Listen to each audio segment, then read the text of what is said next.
Hey everybody, Stephen Talbot here with another MTG video. Today I'm going to go over what happened in week 1 of Theros. I'm going to look at the deck list from the Standard Open, the SCG Standard Open in Worcester, Mass. this past Sunday.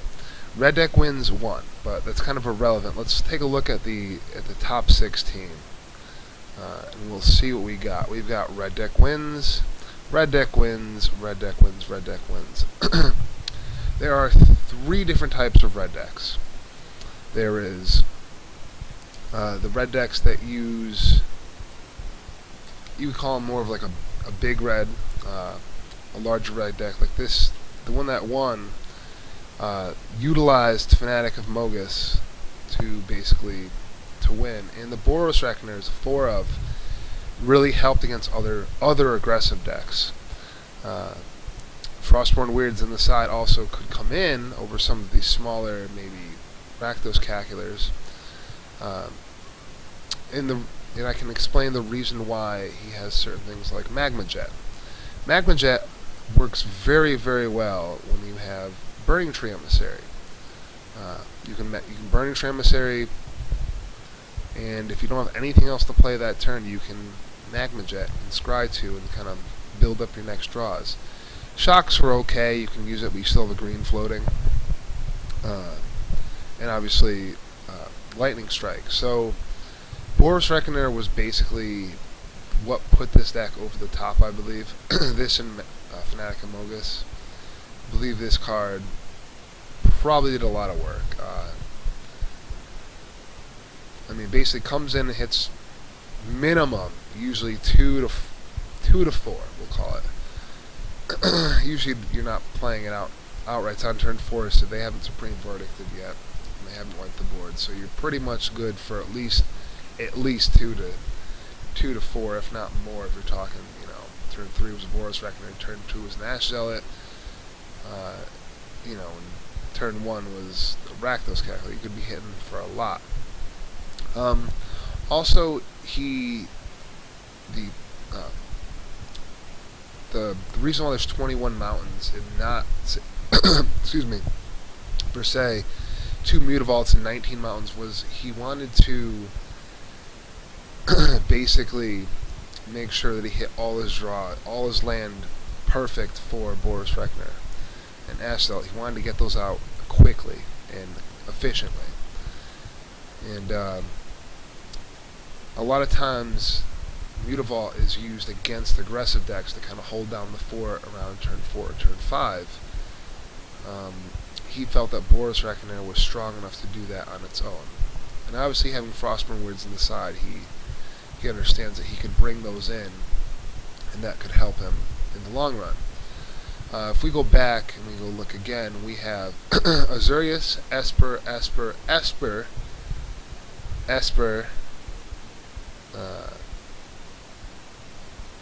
and that's pretty much the top. Right outside, you see Esper, Azurius, Esper. I mean, there's a lot of control. Usually, you want to be super aggressive coming out of the gates, and I feel that it's so new. And if you look at how much control actually got top 16, I feel like control's only going to get better as people start to understand and define the formats. The question is, which control deck is going to be consistent against the aggressive decks and better against control decks? Is there going to be an imbalance? Are you going to have a control deck that's much better against control in mid-range, but just flat out can't deal with, say, red deck wins? Or are you going to have that one deck that you're just fighting over? Is this control's time again? And that's to be discovered. I feel like blue-white is coming out. The land is coming out on the next set, and I feel like that's going to make Azurius control better. Let's just take a look at this Azurius control right here. This is a pretty standard list. We have 1 Aetherling, which could go up to 2. We have 2 Elspeth. Elspeth is a card that in this format particularly is really, really strong, especially when you're playing 26 lands. You're gonna 26 lands. You're gonna hit your land drops, turn 6, and be smashing this in the face. Now, the thing about this is you can destroy all the large creatures that are on the board, or you just put little weenies into play. Now, in my opinion, this card is good because of the fact that it protects itself very well for 6 mana. Also, and it doesn't die off its wrath, which is unlike, say, Liliana of the Dark Realms kills itself upon entering if you try to kill something. Let's see, Jace, Architect of Thought. I really don't have to say too much about this card, guys. If you don't understand how good this is right now, go do some research. This card is card advantage up the butt for these decks. It's what they need to refill their hands. It's really, it lowers the damage toll, and they're running 4 of them just so they can continue to draw cards. That's all they want to do in this deck, is draw cards and keep you off of anything you could possibly ever do. Now, I did read an article recently that somebody said this is a non-negotiable must-have 4 of. Yes, you want as many of these as you can possibly get. You want to continue to grab them, continue to keep them on the board and doing what they do. I don't feel like you particularly need 4. Jace, from M13, Jace Memory Adept can also draw you a card, yes. And at times this can only draw you a card if your opponent chooses, that the best card you need is in one, and the other 2 cards are in another pile. And it's Jace's -2, you may not get the benefit of having Jace, especially in the jam. When you need to land in a card, they're just going to give you either or. They're not going to give you both, if they can avoid it. So, what I'm seeing here is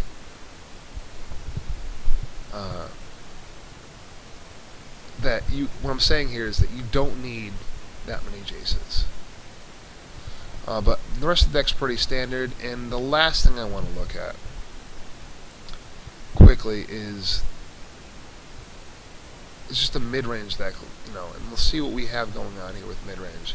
Okay, this is basically red-green beats. I mean, you have really freaking good creatures that get really big really fast. Pyromancer allows you to use her +1 to basically get through. And like I was saying, if you saw some of my earlier videos when Chandra and Garruk first came out, I explained how Chandra could be used in mid-range decks, and this is a mid-range deck, to basically push through damage when they have blockers. They have a blocker that can also eat your guy, your big guy. They have another big, say you have Ember Swallower, they have Ember Swallower, and another guy. You want to be pushing your creatures through and eating their creatures, or just dealing massive amounts of damage. Vision Mortars is great. Dominant Raid is the key to this deck. You continually refilling your hand, refilling your hand, refilling your hand. Scavenging you probably should never be a 4 of. Usually 3 is about the most you'll ever put, so you can consider 3 a playset, but that's what I think. Now, there are other mid-range decks. There was Groll mid-range, you have Naya mid-range, Junk mid-range. To be honest with everyone, I don't feel mid-range is the way to go right now. You're either playing Control or Aggro. Control is doing so well, and the best thing to beat Control is Aggro. I feel like as the aggressive decks evolve, the Control decks will obviously evolve, but the Control decks will be much better in the long run, especially if they come out with better cards for Control. But as far as Wizards has said, they want to continue to make good creatures because that's what attracts new players, and that's what continues to grow the game. So, we'll have to, Control players are always going to play Control to the best of their ability, and they may be, at this point, it may be good for Control players to play Control, because it may not stay like this in the next set or the sets after, but hopefully it does. I'm a Control player. I'm building my Azurius as we speak to get the rest of it together. But until next time, guys, like, subscribe down below, comment. I want to hear what you have to think on these things. And also, Theros is going to be coming out shortly. I believe within the next week or so. Might even be this week. on MTGO, and I'll be doing a couple of videos of that, me drafting at least. Alright guys, till next time, Stephen Talbot, out.